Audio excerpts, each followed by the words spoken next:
Welcome to our continuing series on political division in America, the potential for a national divorce. You can be for it, you can be against it, you can be on the left, you can be on the right. We don't care. What we're trying to do is make sure that you, the public, have in-depth interviews from a variety of thinkers who can think this thought through and make you allowed to be able to come to your own conclusions. We think that that's what America's about, an informed electorate. With us today is James O. Goldsborough. James Goldsborough has been a hero and a fan of mine because he was the first person of any repute to review my book, California's Next Century, years ago. I deeply appreciate it. He's written for Foreign Affairs. I'm a Foreign Affairs junkie. He's also written Blood and Oranges, Paris Herald, Waiting for Uncle John, Rebel Europe, in addition to others. He's a well-known scholar at Foreign Affairs. He's been writing for many times. He also has written or spoken for the San Diego Union Tribune. James O. Goldsborough is an award-winning writer with a 40-year career in journalism, specializing in foreign affairs. His latest book, Waiting for Uncle John, tells the story of the first invasion of Cuba for the United States, the so-called Lopez Expedition of 1851. And a little bit more on that book. And there's his official website if you want to check it out, James O. Goldsborough. He was raised in Los Angeles. He's an award-winning writer with a 40-year career in journalism. He spent 15 years in Europe as a foreign correspondent for the New York Herald Tribune, International Herald Tribune, Newsweek magazine, and the Toronto Star. He has written numerous articles for the New York Times magazine, Foreign Affairs, and Foreign Policy. His latest book, Rebel Europe, was the most important book I've read in years, according to a Los Angeles Times reviewer. He has worked with the San Francisco Examiner, Honolulu Advertiser, Arizona Republic, New York Herald Tribune, International Herald Tribune, Toronto Star, Newsweek, San Jose Mercury News, San Diego Union Tribune, winning numerous awards along the way. He was the Edward R. Murrow Fellow, outstanding, on the Council on Foreign Relations in 1973 to 74, Senior Associate at the Carnegie Endowment for International Peace, 79 to 83, where he published Rebel Europe, called by the Los Angeles Times reviewer Charles Champlin as the most important book I've read for years. Lots of accolades. Basically, Mr. Goldsborough has been writing and doing journalism for decades in almost every publication you can think of. And today we're going to interview him about political division. Did I get anything wrong? Is there something you'd like to add? We are going to cover your book in just a minute. But as far as your basic background, is there something I missed? Is there something we need to say better? No, that was all fine. Okay. Recently, he has written this book, The Devil's Presence, a novel. It's a fictional novel. A really good book. Goldsborough takes on important issues in this compelling and artful novel, and he does it with grace and a salutary dose of anger. Bravo. Beth Gutchen. Goldsborough brilliantly and lucidly captures the zeitgeist of our troubled times, how the depravity of MAGA is poisoning not only public discourse, but insidiously seeping into and wrecking old friendships and once solid families. With his polished pen, Goldsborough contrasts today's horrors with happier times, the dreamy Santa Monica of earlier times and the glories and loves of his days in Paris as a newspaper reporter. Goldsborough writes with an honesty and passion that will stir your soul and rekindle your belief that a better world is still within our grasp. Mr. Goldsborough, what is this book about? What were you trying to do with this book? And why did you write this book now? It's a novel. When I left journalism 20 years ago, I turned to novels because I believe that with Ian McEwan, that the novel can do certain things that nonfiction writing and certainly newspaper writing cannot. You can get into the deeper feelings of people, what motivates them to do what they do. So that's why I chose a novelistic approach to this particular subject. What motivated this subject was the observation that for the first time, really since the Civil War, we were in a situation where we saw politics interfere with personal relationships, break up personal relationships. I had never seen this before, and I've covered a lot of presidents. I don't go back to the Civil War, but I've read all the way back to the Civil War. And it just doesn't happen very much. Most people put more emphasis, give more importance to their personal relationships, to their families, and than they do to the politics, which come and go. The families go on forever. So when I saw this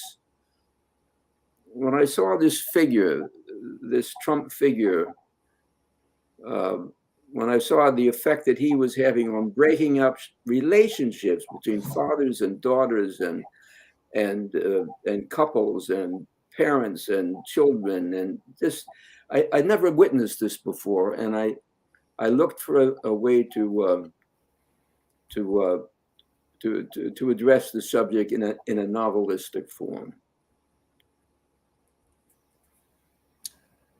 So let me ask you, you have a lot of background in foreign affairs, seen other countries, studied other countries, somewhat familiar with the lay of the world, somewhat. You've also been around a while. You're not a spring chicken.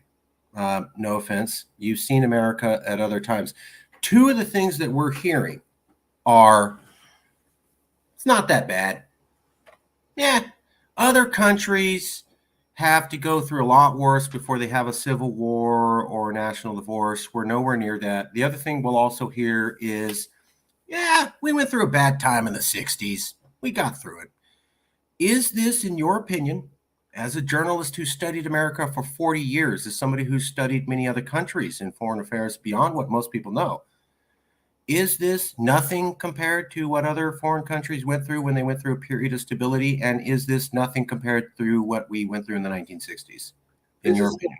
This is different, in my view. I mean, we could go through all the presidents back to, the first time I voted was in 1960. I voted for Richard Nixon. Most of my family voted in a different way. They voted for Kennedy. And so on. These differences, they continued throughout the LBJ years, throughout the Nixon and Carter and Ford and Reagan and the Bushes and Clinton and Obama. These differences are normal. It's what we do in a democracy. Why should I agree with my father, and why should my children agree with me? The Trump years was sui generis. It was a clannish poison that seeped into families and actually broke them up, where people clung to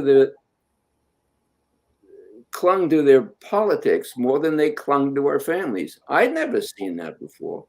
And look, I go back. My family, my mother's maiden name was Crittenden. The Crittendens of Kentucky were the only family to have generals on both sides of the Civil War. So my family knows real differences, and yet they didn't break up.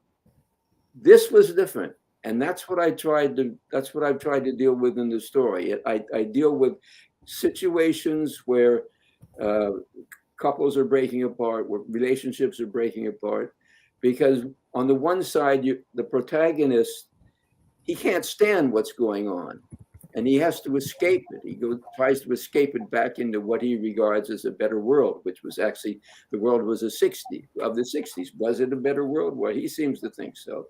And yet his wife and her country club friends and all of the people, the story's situated in Santa Monica, but it could be any leafy town anywhere in America.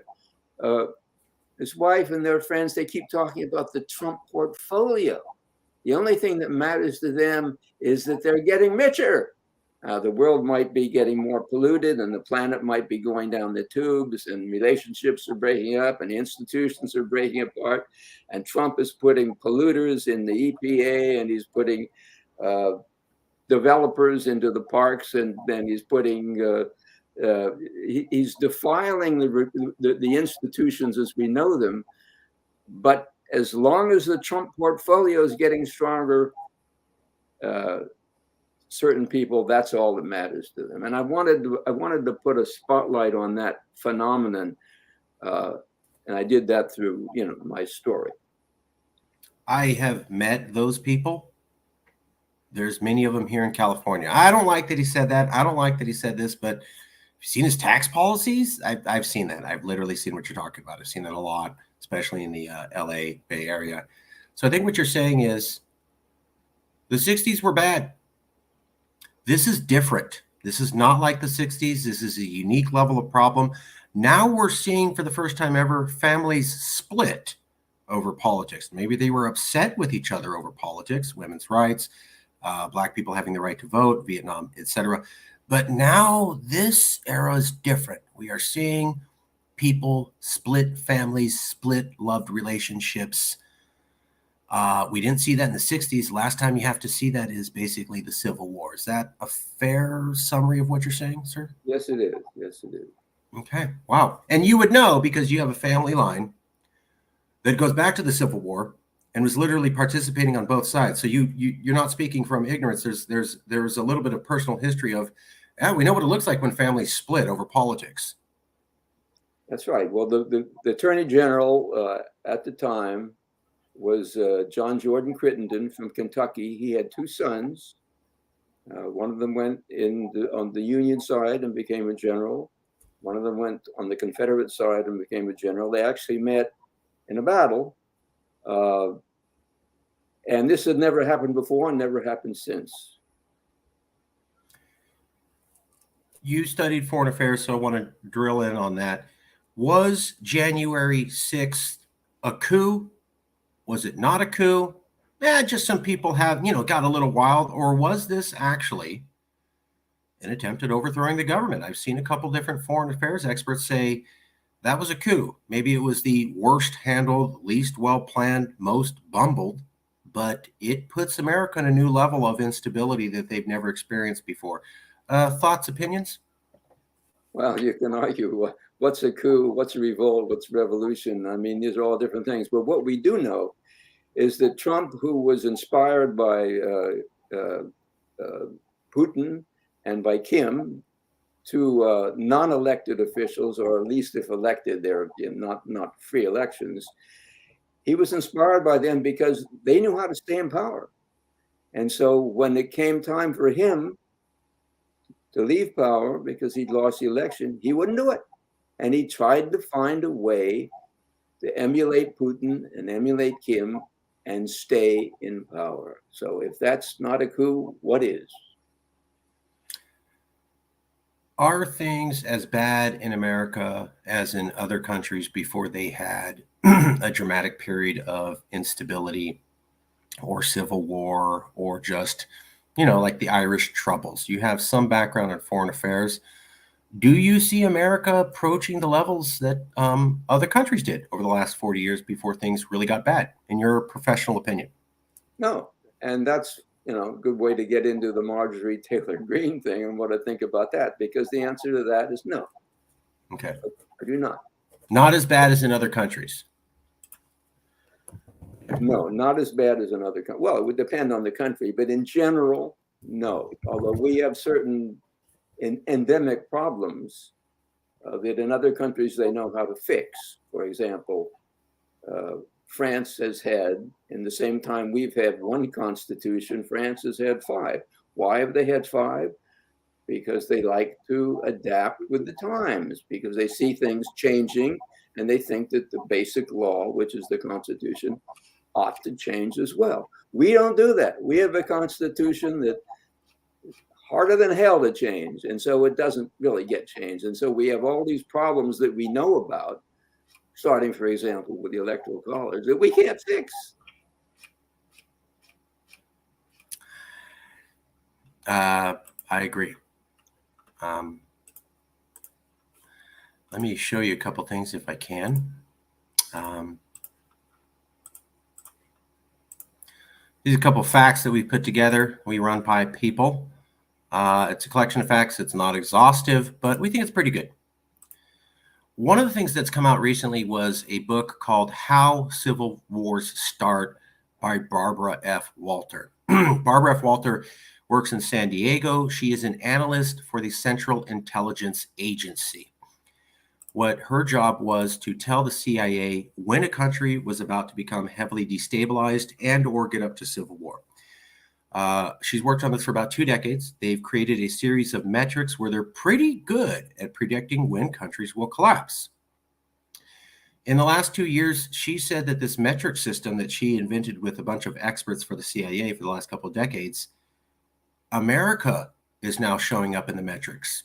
And it's starting to get to a very unstable place, which is right before things pop off. This is according to Barbara F. Walter, analyst for the CIA, the specific person the CIA goes to for telling him when countries will disintegrate.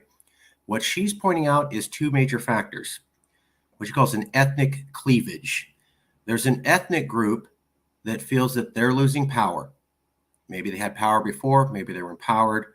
Now they're losing it, and they want to fight to hold on, like happened in Fiji, like happened in Iraq. And additionally, there is a basically calcification of democracy where you have elections, but nobody really thinks that, things are going to happen for the people. It's just kind of like, yeah, we elect these guys because they're there, and that's who's in charge.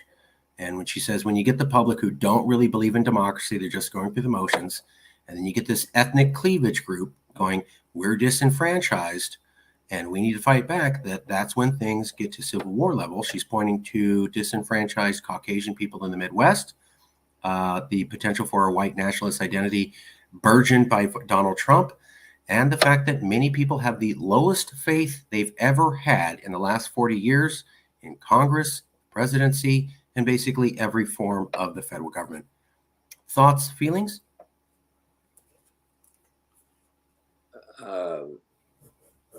I don't know Barbara F. Walter. I'm sure there's plenty of CIA analysts who would disagree with that. It's really hard to put the United States in some kind of a metric with other countries because we're different from other countries. I suppose each country is different in its own way, but we're different from most of the others. I mean, we are a nation of 300 million people who've been together for a long time and made one major effort, regional effort, to separate in 1860, and that failed very badly. And I don't think anyone's inclined to see anything like that again. So we do come around to solving our problems one way or another. I mean, look at the January 6th business. I mean, it's been exposed now. We know what happened. We know what can happen, and we're aware of it. Public opinion grows from that sort of thing. I mean, we learn. And so I would not say that because you have a book that says How Civil Wars Start necessarily is a recipe for how they're going to start in every country. Fair. Fair. I would point out, how do we come around to solving problems? We did expose January 6th, and we had televised trials, and it went into detail. And half the country rejects it, says there was no coup, and it was just some people, having a good time. So that seems to be problematic for me, that after we had so much exposure on January 6th, there are still millions of Americans who go, not like what they're saying. Just some people hanging out with a barbecue. You guys are writing into it. That can't be good for stability, to have that many people who question it when there was so much evidence to the contrary. That's the way we are. That's the way we've always been. That's the way we'll always be. Okay. I'd like to ask you about this poll. This came out in 2021, about 2 years ago. And it shows 47% of Democrats in the West Coast support secession, and 66% of Republicans in the South, Marjorie Taylor Greene's area of Georgia, support secession. I'd also like to ask you about this. It's a poll that also came out September 30th, 2021, about 2 years ago. 80% of Biden voters and 84% of Trump voters feel elected officials from the other party are a clear and present danger to the USA. I shortened the phrase clear and present danger to just danger, but yes, the original phrasing was clear and present danger. 74% of Biden voters and 78% of Trump voters feel voters from the other side are clear and present danger to the US of A. Are these statistics bad? Not to get too worried about? Things will calm down. This seems really bad to me, where 4/5 of both parties are saying we view everyone on the other side of the party basically the way that we view Al Qaeda or a Russian nuclear attack. Thoughts, feeling? This can't be good. No? Polls bring out, on polls, people register their discomfiture, their dissatisfaction, their unhappiness with the situation. But from there to a step toward divorce, that's a big step. I mean, polls are theoretical. You ask me a question, I'll give you an answer. But taking a step toward that, as they did on January 6th, no, that sort of thing gets put down pretty fast. Okay. Let me show you a few other numbers, if I may. So this was a report that came out in 2008 from NPR. They were talking about the book, The Big Sort. It's by a sociologist who said Americans are segregating themselves into political like-minded communities. So they're leaving and they're going to other places that match their politics. They talked about this in 2008. They also did a follow-up in 2022 where they said, yep, the trend is still holding. For over the last decade, Americans are segregating themselves based upon politics. This was also covered by the New York Times in 2016, where they were talking about how we basically lost the ability to have competitive elections. And this is what they were pointing to. It was called landslide election counties. This is also covered in the book, The Big Sort. So if you look at the map in 1992, the red means don't even run here if you're a Democrat. We vote hardcore Republican by 20 percentage points, not even competitive. The blue means don't even run here if you're Republican. We're hardcore left blue. The gray means it's competitive. You could run as a Republican. You could run as a Democrat. Maybe they'll pick you this time. Maybe they'll pick the other guy. It's competitive. You can see from 1993 through 96, 2000, 2008, 2012, all the way to 2016, almost all the gray is wiped out. We've gone from half the country was competitive to almost none of the country is competitive. That map also matches this map of presidential elections. The one on the left is the presidential elections in 2000 by county. The one on the right is presidential elections by county. On the left, you can see a lot of light pink and light blue, meaning, yeah, they were conservative or liberal, but they kind of barely voted that way. It's somewhat competitive. Fast forward 20 years, there's almost no light pink or light blue. It's all hardcore red and hardcore blue. That's a trend over 20 years. There's also this one showing from 2004 to 2020, the last 15 years, that we've gone from 5 to 25% increase in non-competitive voting districts. This is my favorite poll. In 1974, 45% of Republicans identified as hardcore conservative. In 2016, it was 76%.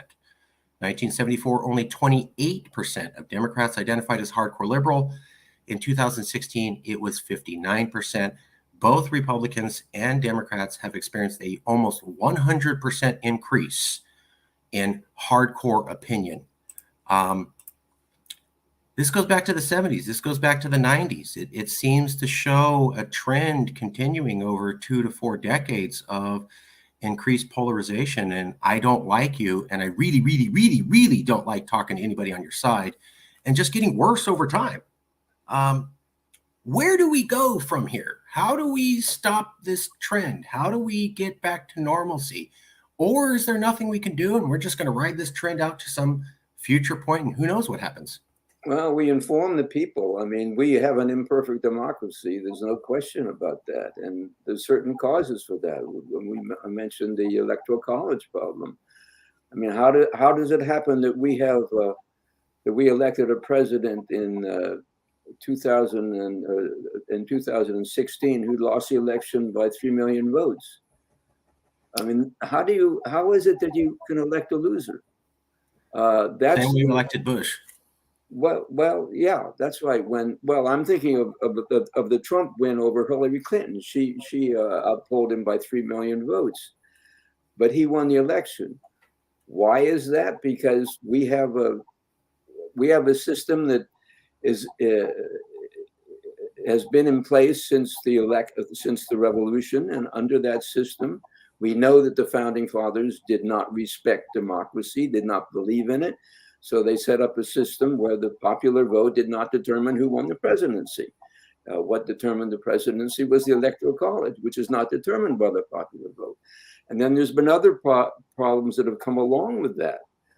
The Supreme Court has jumped in and decided that there's no way that you can really deal with election spending.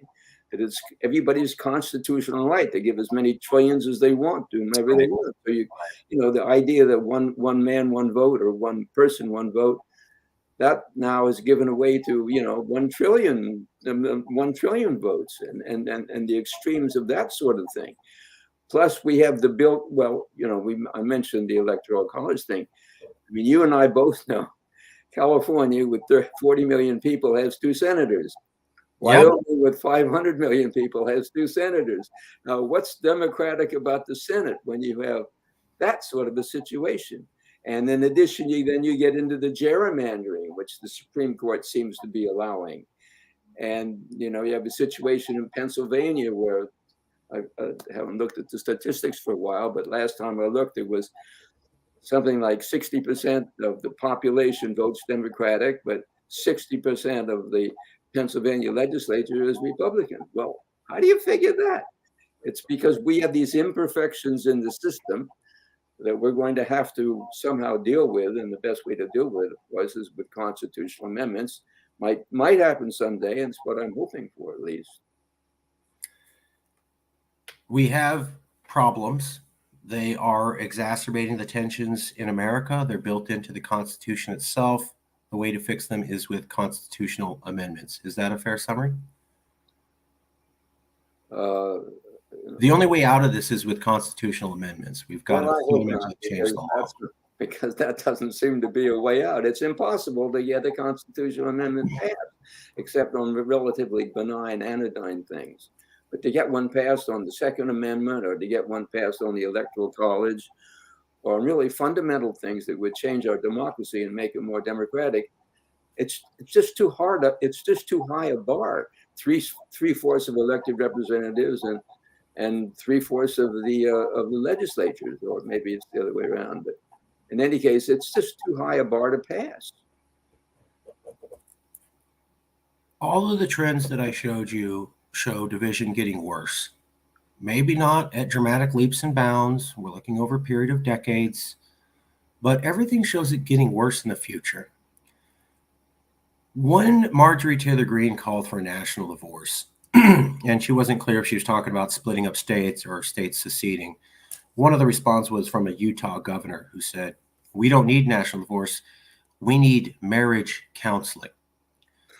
What does marriage counseling look like for a population of 300 million who've experienced a steady incline in political polarization over the last 2 to 4 decades? How do we fix this? Who fixes this? What do they do? Well, back to Marjorie Taylor Greene. I don't know what kind of a divorce she's talking about. The last time, I assume she's talking about a regional divorce, or what you call it, a Mason-Dixon line divorce, if you will, something like that, where the South would go its way and then the North would go its way. However, the last time I looked, her state, Georgia, had 2 Democratic senators. Last time I looked, her state had a Secretary of State who was asked by Trump to go find 36,000 votes so that Trump would be declared the winner. And that Republican refused to do it because he was not willing to cheat. The last time I looked, Marjorie Taylor Greene came from a county, or from a circumscription, if you will, which was basically 80% white. Maybe she's talking about a divorce between her county and the rest of Georgia. that would make more sense than between Georgia and the rest of the country, because Georgia right now, if not a purple state, it's probably still a purple state, but it looks very blue in certain ways. I've heard that about Georgia. Let me go to a map. I will point out something that nobody ever brings up when they say that. So I've heard, Marjorie, it's a purple state, it's a blue state. What are you going to do?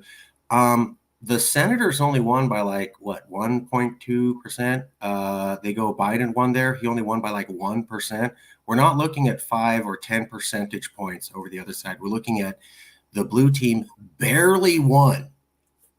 And for the first time in decades of it being red, it's not a landslide election. The other thing is, when they never bring this up, Warnock won for the first time in Georgia because the president went down there and said, don't vote for the Republican. We don't have traditional American elections where the president goes to the thing and says, don't even vote for the guy on our side. I mean, that had to have some effect. Let me show you a map, if I may.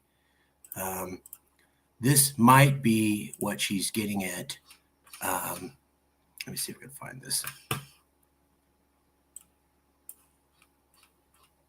Okay, here we go.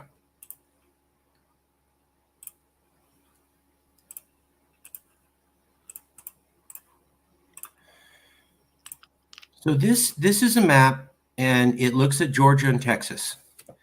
And Marjorie Taylor Greene did not clarify. She said it somewhat inartfully. She did not have statistics to back it up. She was not very clear if she meant states seceding or states splitting up. So a lot of confusion. Totally makes sense. But one of the things we could look at is, if you look at Georgia, Georgia's 90% red, except for Atlanta. Atlanta's this gigantic blue dot. If we separated Atlanta from the rest of Georgia, that remaining part of Georgia is like 90% red. Would that not be some way of providing some level of political stability going into the future that may last 1 or 2 decades, where if we split Atlanta from the rest of Georgia, you have 90% saying we're red, and then the Atlanta part is 90% blue. They're not really going to have turmoil in their states. It's like, it's a blue state and it's a red state, and they're never going to need to compete with each other again. Is that possible? Is that a horrible idea? Would that be a way of at least reducing some tension? Well, I don't see splitting going on in this country. You and I have had this debate on California. Sure. I just don't see it. I mean, it happens in certain places. I mean, we think of Spain, Belgium. Belgium for a while thought about it, but it reduces, when you split the whole, it reduces the power or the influence of both halves. I mean, the Scots are going to have to deal with this if they really decide that they want to vote for secession, because, right. A little old country up there in the north is certainly not going to be as strong as a country that can influence Great Britain in its ways. And it does. Scotland definitely influences Great Britain. So I don't see splitting. I think what's happening here, Marcus, is that, and this we have in common with other democracies. I see that in most countries that I've studied, there's sort of a 60% in the middle that call them the centrists, but the left centrists or the right centrists. And then you have 20% on each side that are filled with people like Marjorie Taylor Greene on one side and AOC on the other side, if you will. I mean, people that are strongly liberal or strongly conservative. Now, generally speaking, in the old days, these people on the fringes didn't have much leverage, because they were on the extremes.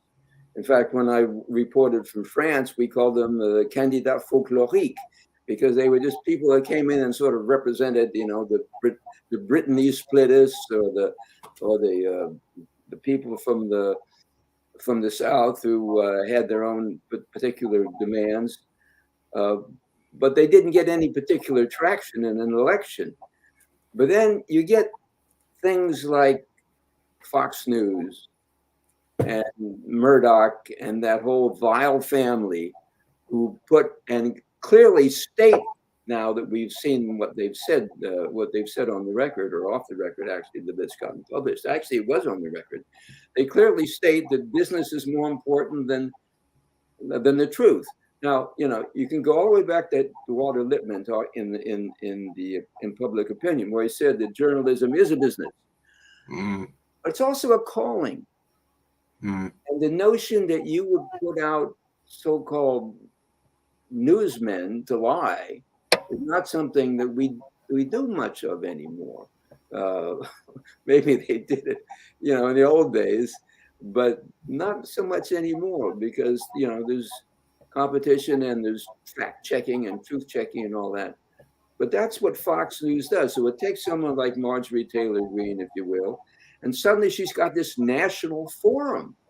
Although she is the right wing of the right wing, and in terms of political power is insignificant.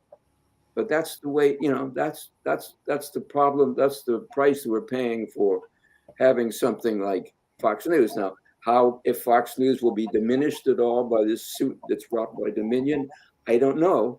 I do know there's a lot of journalists who think that wouldn't necessarily be a good thing, because once the Dominion has showed that you can go into a newsroom and sue them, others are going to get the same idea of going into other newsrooms, maybe that aren't lying, and suing them. So it can cut either way, but it's a problem basically caused by people under the aegis of a legitimate news channel that go out on the air and lie. Fair. But Fox will easily be replaced by Newsmax, Breitbart. There's a bunch, America on AOC, whatever. So there's got to be somebody to pop in and fill up that place. I remember when Fox was not backing the Stop the Steal election narrative as much as Trump wanted, there were other conservative networks that popped up in 5 seconds to go, hey, we'll say what you want. We're over here. And their viewership exploded. How, if secession's not an option and splitting states is unreasonable, but we can also see that polarization is increasing. How do we fix this? How do we prevent this from getting worse? Who's the marriage counselor? How do we get people to come back together and walk from the edge? We can't have federalism. We can't have splits. We've got to stick together, yet we're super polarized and we continue to use polarizing language. How do we fix this? Who fixes this? Well, take someone like Joe Biden. Now, he was elected president not because the man has any charisma at all. I mean, he never even got a traction in any of the elections he voted for, that he ran in any of the elections that he ran in, all the way back to the 1980s. He was elected because he was your local alderman, an honest guy, a no-nonsense guy, a straight-shooting guy, colorless guy, but a guy who, with a certain amount of energy for an old man, and who decided that he would go out there and bring a little decency back to the country. Trump bellowed about him. They called him Sleepy Joe and all that. But Joe Biden hasn't been sleepy, not half as sleepy as Trump was. I mean, Trump never really did much of anything, or traveled much, or went anywhere, or he just sort of stayed in the White House and did whatever he did, staying up all night, watching his Fox News. Joe Biden's been all over the place. And I admire that to him. I'm even older than Joe Biden, and I admire that in an old guy. He says, look at me, watch what I do. And he's been pretty impressive. So I think he is impressing people. It might not show, he's rising slowly in the polls. But if he runs against Trump again, which is a possibility, I think the country will pretty much rally behind Joe Biden.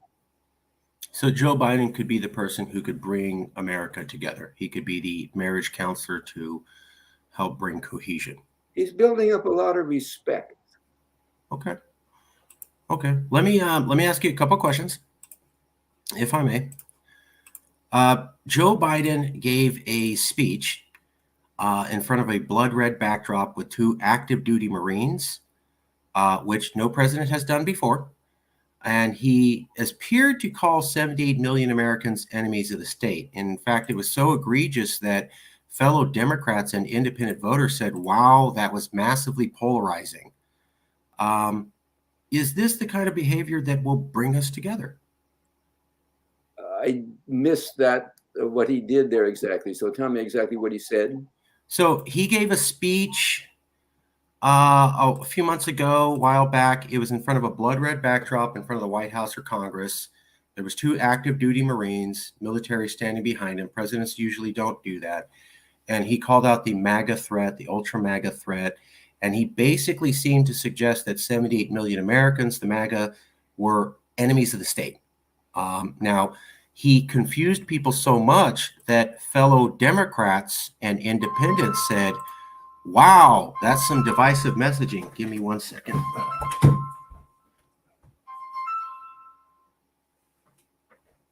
Additionally, on the campaign trail, Joe Biden was asked, how are you going to reach out to Trump voters?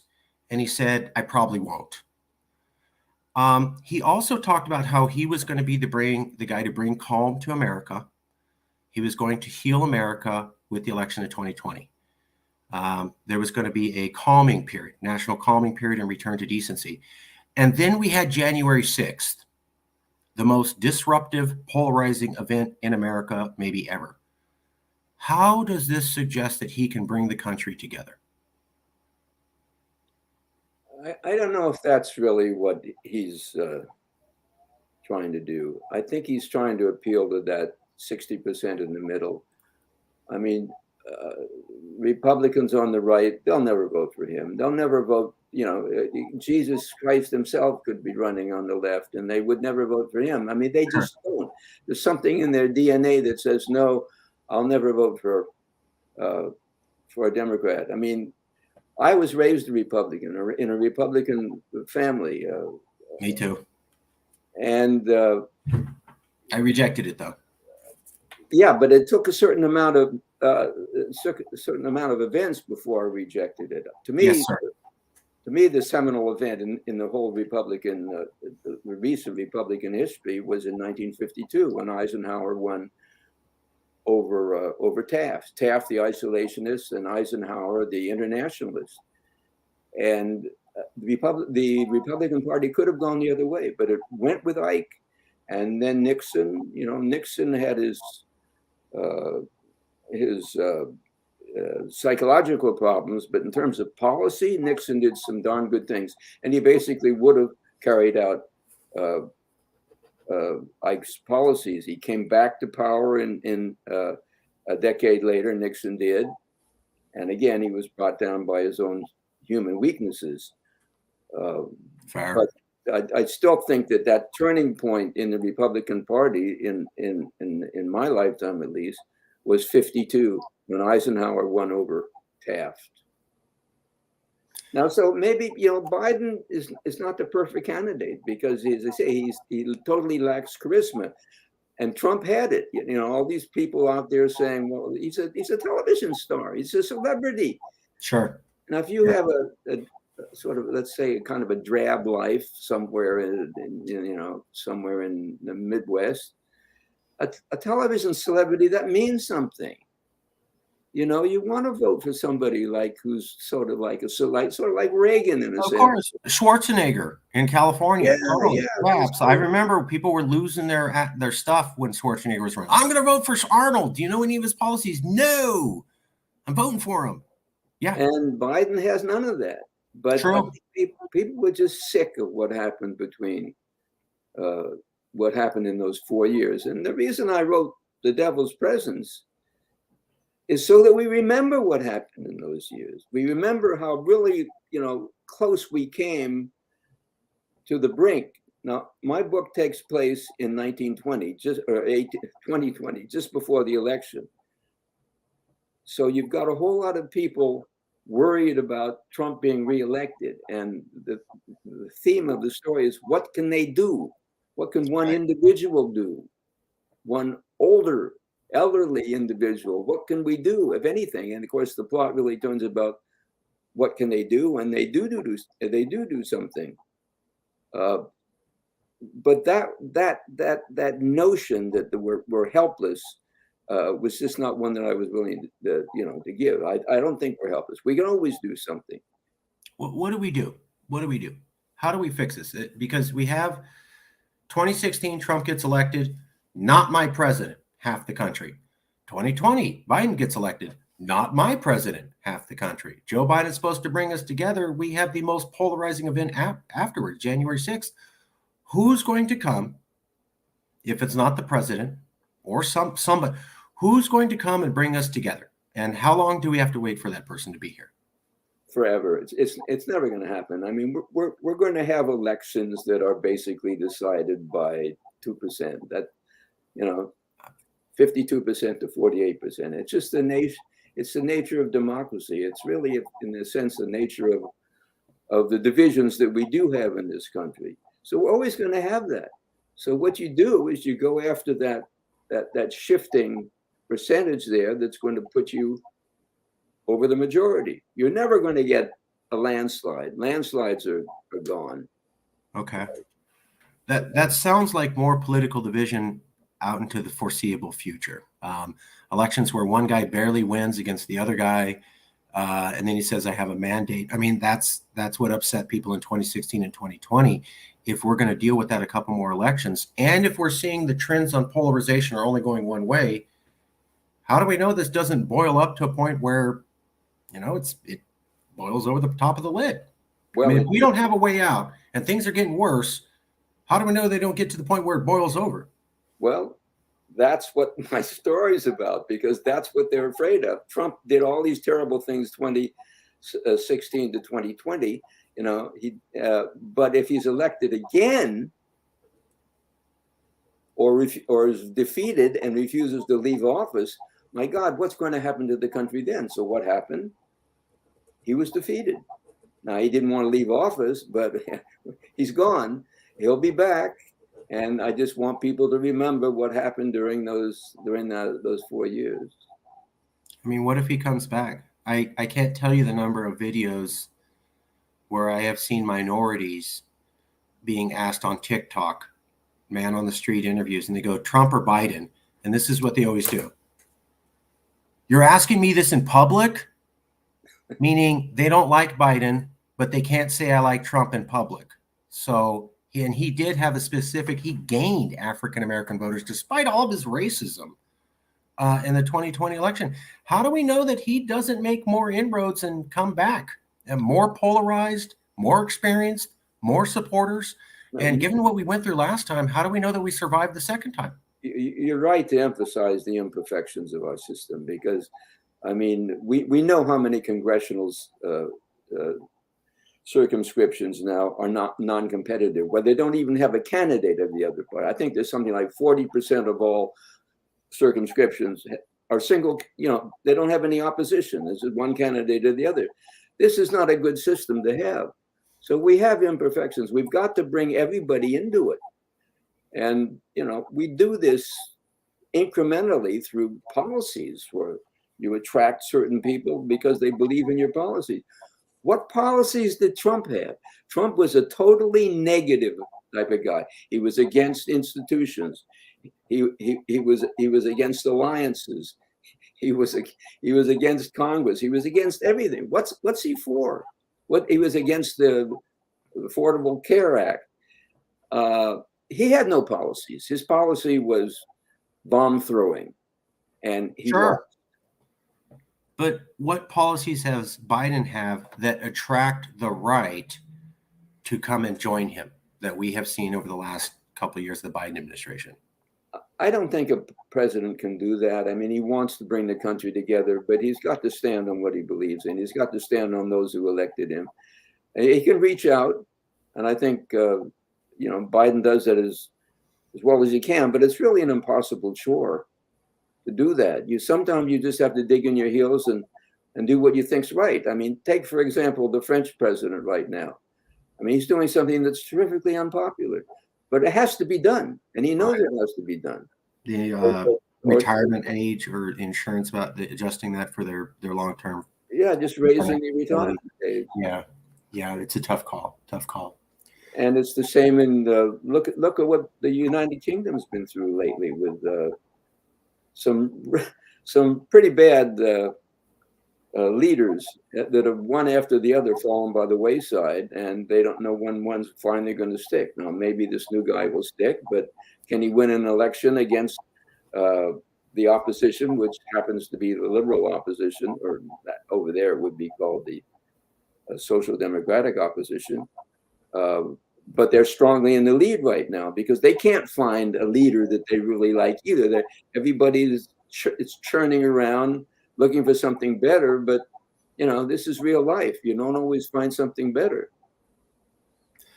I mean, but does France have the level of polarization we have going back 2 to 3 decades where they're starting to turn on each other at levels? From what I've seen, they have problems with their Arab immigrant population, and then there is some political differences with the non-Arab population. But I could be wrong, but I haven't seen French people seemingly tearing at each other's throats or overthrowing their capital like we've experienced here. Well, I was there in 1968 when I saw exactly that. Now, it hasn't really happened since then, but it can happen. And that was a revolution. That was more than a coup. That was a revolution, and it failed because ultimately the people wanted the institutions to survive. My main criticism of Trump, he was against our institutions. And the institutions are the things that hold this country together. And if you're going to replace them, what are you going to replace them with? Something better or just anarchy? I totally agree. As an aside, though, no, I don't even want to get into that. Let me just say, and tell me if I'm getting this wrong. I'm not hearing a lot of hope for the future. Like, we're pretty divided. We're always going to be divided. I don't know who can fix this. It's this way. It's going this way. We kind of have to just deal with it. We can't fix the Constitution. We can't do federalism. Why should anyone have hope that America is not going to split itself up in the future? Well, like Churchill said, it's the worst system except for all the others. I mean, there is no perfect system. I mean, you could bring back Marcus Aurelius and have a wonderful enlightened leader, Caesar, if you will, or emperor, if you will. But unfortunately, then comes Nero and Caligula and all the bad guys. Sure. So there's no perfect system. But wasn't it the spirit of America? We said we wanted to leave England to, quote, form a more perfect union. Isn't it? I mean, how do we know that at some point the conservatives say, you can't fix it. I don't want to be part. I want to go find my own more perfect union, because you have no solution for division. You have no plans to fix it. It's getting worse every day. And the idea is that it's just going to keep getting bad. Okay, well, then I want out. How do we know that that isn't the sentiment at some point? Because that is what the Americans said about the English. Because we saw what happened in 1860 when they did decide to do that, and they saw the horrible cost. And I think it was pretty much determined at that time, never again. The conservatives, they like to get on Fox News. They like to have their views heard. But they're not nihilists. They don't want to break up the country. I mean, Marjorie Taylor Greene, who the hell heard of her a year or so ago? I mean, she's just a phenomenon of the extreme right wing, and so her view of a national divorce, to me, is just nonsense. It's not in our DNA. She did say everyone I'm talking to is saying this, and she was widely laughed at that. But I showed you a poll that showed 66% of Republicans in her area absolutely back that up. That's not fringe. That's 2/3 the majority kind of saying, hey, Marjorie, I kind of like your idea. The other issue is she helped get Kevin McCarthy sealed as speaker. A lot of people have been talking on the news about how she has way too much power and influence, because she was the person who basically made him speaker. And he said so himself. He said, without her, I wouldn't have been here. And something along the lines of quotes, I will never leave that woman.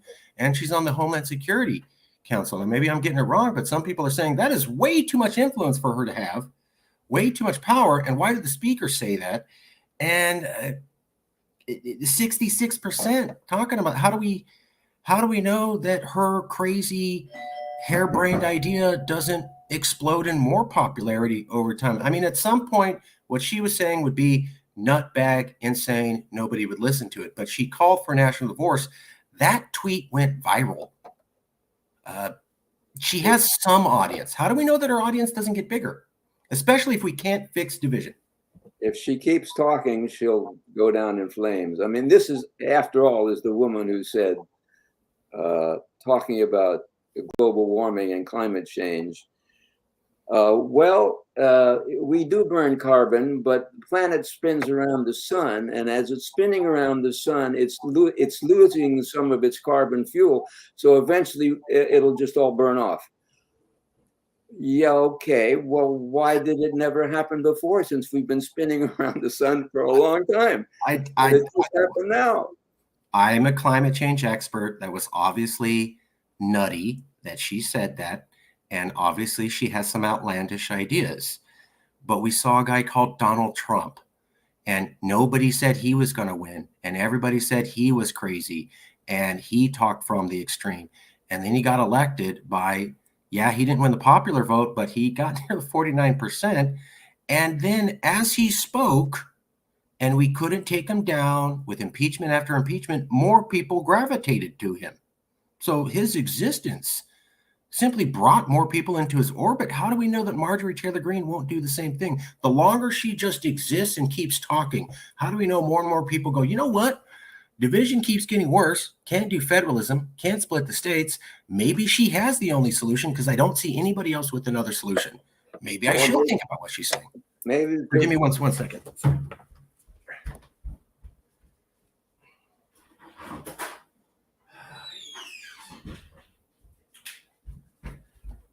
Sorry, there's some neighborhood children who think it's really funny to play doorbell dash on me. I apologize. So no, I'm just thinking maybe Marjorie Taylor Greene, like Donald Trump, will be the inoculation against it happening again. You know, the old saying, fool me once, shame on you. Fool me twice, shame on me. Right. We do tend to learn from things. I mean, we have to learn. I'm just hoping that we learn fast enough. Yeah. Things don't get to a really bad spot before we're starting to come together. I remember people did not think that there was that much distrust in institutions, that there was that much resentment at liberal elites telling them what to do. And then Donald Trump got elected, and that was immediately the explanation they went to. It was, well, guys, if that's the explanation, how come you didn't see it before he got elected? I mean, like, why was Trump's election a surprise to everybody? Why did all the experts get it wrong? All the scientists, all the professors, nobody saw it's coming, and yet it was there. And then why was he supported by Americans for another 4 years? And why does he continue to have support? I mean, the guy's been exposed, and he still has a diehard, almost 100 million person fan club. How do we know that people come to their senses? Trump seems to be an example of not that. It's a cult. There's a Trump cult based probably mostly on his celebrity status. And that came together with the fact that there was an awful lot of people who didn't like who he was running against in 2016. Right. And so to me, it was a one-off phenomenon. Not going to happen again. Okay. So even though all the experts got it wrong and they said he won't get elected, it was a one-off phenomenon and it won't happen again. Take it from me. Okay. You heard it here first. Oh, hey, that's why we're doing these things. We're trying to get the information out to the public. We found the media is just doing very childish level debates on this. You red state people aren't going to, you may not like us liberals, but we fund you. Oh, yeah. Well, all you liberals are part of a secret pedophile cult. And then they go, you're stupid. And that ends the debate. And I thought that was not appropriate for a country that's the most powerful country on the world with a population of 300 million, with rising division levels for us to leave it at that level of sophomore discussion. I wanted to do something more intelligent, and I appreciate you being part of that. I wanted to ask you about this tweet from Marjorie Taylor Greene. This was her follow-up tweet to calling for a national divorce. This was the original. I'm sorry, I got that backwards. I apologize. This was the original one. We need a national divorce. We need to separate by red states and blue states and shrink the federal government. Everyone I talked to says this. People weren't clear if she was calling for secession or what. She didn't do a lot of details. There was a lot of confusion. And then she said this: why the left and right should consider a national divorce not a civil war, but a legal agreement to separate our ideological and political disagreements by states while maintaining our legal union. We have reached irreconcilable differences. Is it possible to have a negotiated divorce? Now, in the Civil War, they left Congress. They said, we don't want to talk with you guys. Everybody should leave Congress. No discussions with Congress. And then let's start shooting at federal officers.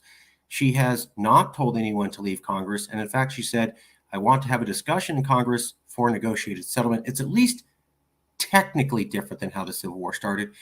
Is this possible? Could we have a negotiated settlement in Congress if there was willing to have a conversation? Or is this just a non-starter fairy tale idea, in your opinion, sir? A non-starter fairy tale idea, because she argues as if these differences are regional, North and South, and it's simply not true. I mean, look at Virginia, look at North Carolina, look at Georgia. These are states that want to attract foreign business, foreign investment, and they don't want to leave the North and the Midwest and the West any more than we want them to. So the differences that she's talking about are not regional. They're they're all over the place, and you can have people who agree with her who are in California, and people who disagree with her who are in Georgia. I just don't see it. I mean, it's just too simplistic. It's like, it's like the Earth spinning around the sun. It's just not the way it's going to happen. I mean, I believe that the Earth spins around the sun. I'm just saying that I don't think that that's going to get rid of the carbon. Yeah, no, I got you. And I am not saying I agree with everything she says. And I appreciate you taking tough questions. We're trying to get, we're trying to have those awkward conversations so we can get the answers out to the public. I really appreciate you participating. Let me just ask you, the Supreme Court said after the Civil War, you cannot unilaterally secede. Wrong. But if you could, quote, get consent of the states, some sort of legal permitted agreement in Congress, then you could secede. No chance that she could get an agreement in Congress, that she could do this legally, convince people, hey, we have irreconcilable differences. Yes, you're right. It's not broken up in the North and the South, but there does seem to be some dividing line. And the media is talking about a dividing line between metro urban centers and rural hinterland, that there does seem to be a split between low population, low density rural areas and heavy population built up urban centers. You start to see a political split geographically that way, not north-south, but there does seem to be some pattern there. Is that an option there at all? I don't. I think it's just fantastic, just a fantastic attention-grabbing idea with absolutely no traction whatsoever. Okay. How long till things get better? How long till Americans start saying, wow, we've taken this too far? Maybe we're not going to have a civil war and we're not going to split like other foreign countries, but folks, it's bad. We need to do something. How long till they realize that, and then they start organically realizing that we need to start reaching out to the other side, having conversations with people who disagree with us, and trying to find a common American identity? Well, I think we could do that any old time we wanted. I mean, that's what we really need to do. I mean, there is common ground to be found, and it starts with who you vote for, who you return to Congress. It starts with how much you allow your state legislatures to be gerrymandered and that sort of thing. Look at the Supreme Court. That's, if we're talking about the changes we could make, we could put an age restriction on members of the Supreme Court, which we should have done a long time ago. Sure. I mean, for heaven's sakes, and that would solve a certain amount of problems. But you get these conservative older people on that just, they'll never change with the times, and sometimes they're liberal older people, like Thank you. Yeah, like Justice Douglas. I mean, he was kind of an isolated figure for a long time. So it can go either way. But you solve the problem by limiting the terms of these. So there you can come up with solutions to these problems that are short of a civil war or short of even a national divorce. Sure. But I, if I'm wrong, please correct me, but I think you said passing an amendment is tough. If we have trouble passing an amendment, if we can't pass an amendment, as we haven't been able to in a long time, and then we can't fix these problems. If we can't fix the problems, what options do we have for coming together? Well, so we don't fix the system, it stays the same. At what point do we go, we're not going to fix the system, but we need to start coming together? You don't need a constitutional amendment to fix the term of the Supreme Court. So you could do that without a constitutional amendment. Don't ask me the exact mechanism. I think it would start in the court itself. Okay. They fix their own rules just like the Congress does. But yeah, things like this, sensible political ideas. Now, can we ever agree on anything like that? It's hard because of the system that the founding fathers set up, where you have the little states controlling the big states, the states with no people controlling the states with all the people. I mean, it's an unfair system. Yes. That's where you really would get a start on this thing, and there's various ways to do that. That you don't necessarily have to have a constitutional convention to do that. States could do that themselves, but there's solutions to that. I mean, would Wyoming ever give up its power by voting for a more equitable distribution of senators, shall we say? No, it would never do that. So in a sense, there is no solution. But through the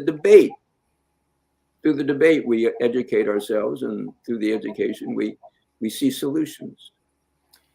I've talked to a couple other professors about this. They call it tyranny of the minority. I believe Norman Ornstein was one of the people to bring this up, that, like you said, the Constitution gives powers to the states, not necessarily to the individuals. And Ornstein had this quote that it was like 35 states are very absent of minorities, absent of immigration, very old, very white, not diverse, very Fox News loving, with industries leaving.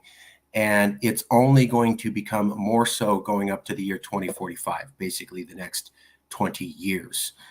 Young white people in this Midwest South Core don't want to stay there. They want to go to big cities for jobs. Immigrants don't want to move there because they think it's racist. Minorities don't want to move there. So it's becoming a increasingly white, older, no different vantage points or other opinions, strictly watching Fox News, and they control 35 states. And he was saying these elections where you get a Bush, a Trump, a Supreme Court judge confirmed that most people hate, are only going to keep happening, because you're going to have these 35 states, and basically they can just trump whatever the liberal blue states have up until the year 2045, when the demographics seem to balance. That means another 2 decades of liberals losing elections and having to go, don't we have more people voting for us? How come we didn't get the president that we wanted? How many more times will liberals put up with this over the next 2 decades, given that California seriously talked about seceding when Trump was elected the first time? Well, it's going to take more than California. I mean, I would be satisfied with some leadership in Texas. Sure. I mean, Texas is not the deep South. Texas is not Alabama or Mississippi. Texas has a tradition of a bi-party system. LBJ was a Texan, so it has congressional leaders who've gone on to the presidency. To see that state now, that great state, elect someone like Ted Cruz is beyond my comprehension. I think you remember John Boehner. Yep. Boehner was a leader of the House majority. Yeah. And Boehner once said, I forget exactly the quote, but he said, I can work on both sides of the aisle. But I've never met a more dishonest son of a bitch than Ted Cruz. He is the devil himself. He is so bad that when he breathes out sulfur. And now Boehner ran across Cruz because Boehner was trying to get things done for the Republican majority in the House when Cruz was on a crucial Republican committee in the Senate. And Cruz wanted to block everything, no debt limits, no limits on any kind of bipartisan agreement so you can get a bill signed. I can see Ted Cruz coming from Wyoming or Kansas, although Kansas now has certainly, Kansas is doing some good things too. I can't see Ted Cruz coming from Texas. And I wish, I have to tell you, Mark, you remember the story of Prescott Brooks? Prescott Bush. No, Prescott Brooks, who was a congressman in Georgia and who went onto the floor of the Senate and beat with his cane Charles Sumner, who was a leading abolitionist. You're talking way back. Okay. Yeah. Okay. So all I'm saying is that it could happen, and if it was to happen to some again in Congress, that they actually came to fisticuffs, I would love to see John Boehner take on Ted Cruz. Now, in the old days, he has said enough things that are nasty to Ted Cruz. But Ted Cruz, if he wasn't such a coward, would challenge him to a duel. I did it myself. One night in a dream, Ted Cruz came into my dream. We were both on a boat that was going to the Caribbean. We both got off the boat. Ted Cruz started to abuse a dog. I went up to him and said, "Stop abusing the dog." He wouldn't do it. So I threw a punch at Ted Cruz, which in my dream, unfortunately, landed right on the sharp edge of my bedside table. Causing blood all over the quilt, all over the place. So I'm no longer I'm a pacifist now when it comes to Ted Cruz. Just the record. He's just giving an anecdote. We do not support violence as a way of dealing with political problems at all. We're just having a conversation. I would like to point out with Texas, though, you're talking about Texas being more reasonable. They had the head of the Republican Party say, let's secede. They've had two different governors say, I'm open to secession. They got legislation talked about in the House for a proposal for legislation. They got it on the Republican official talking point that they're pro-legislation. They've done all that last couple of years. I mean, they're really talking it up. And the other thing that scares me is you got to go back to 1860, from what I can tell. And that's the last time you had a sitting senator and a sitting Congress member talk about secession. Ted Cruz, Marjorie Taylor Greene. You got to go back about 160 years before we can find people actually in the government talking about secession at the same time. These can't be good signs, no? Right. No, I quite agree. But let's start by defeating him. I mean, maybe it won't be Beto O'Rourke. Who was the name of the woman who was so successful in Texas politics for years? Was it Molly? Ann Richards. Yeah, Ann Richards. Was she a senator? I'm not sure. I'm not sure. She was governor. Yeah, she was governor. So it can happen. It can happen. It can absolutely happen. There's shifting demographics. As we're seeing Texas move and liberals are winning more and more elections, we're also seeing an increasing rise of let's just go ahead and secede. So I've noticed that the two seem to go hand in hand. Liberals get closer to winning Texas, more talk about secession. And I'm just wondering, where does that go in the future? Is there some point where enough of them say, we bought enough of the Kool-Aid. It's not true, but we bought enough of the Kool-Aid. We think the elections are rigged. We think the election was stolen. Well, could we make a deal with Mexico? They can have Texas back, and they'll give us Baja California back. Done. Yes, that's the solution. Well, there you go. Now we found a solution. We're going to give Texas to Mexico, make Texas Mexican again, and then we're going to take Baja, which Baja was part of the original California for 500 years. So yeah. I agree. Last minute questions. I'd like to ask you one last question. Before I do, if you found that this was an honest conversation and not gotcha journalism, we're really trying to keep this going. If there's anybody you could think of who'd like to be part of an honest conversation, you don't have to say now. I'll email you a copy of the video. But if there's anybody you could recommend, we would like to talk to them and involve them in this. I think we showed that we're doing straightforward interviewing. We're not trying to set anybody up. We want to get a variety of perspectives. So if you have any recommendations, we would deeply appreciate it. Certainly, be glad to do that. Okay. Last thing to ask you. I always ask the guests this question. Somebody's watching the show and they go, this guy was on and he said a lot of smart stuff, interesting, kind of controversial. I don't clearly remember it all, but there was this one thing that the guest said. I just can't get out of my head. I don't necessarily remember the rest of the show. It's 5 days later, but damn it, if they didn't say this one thing and I can't stop thinking about it.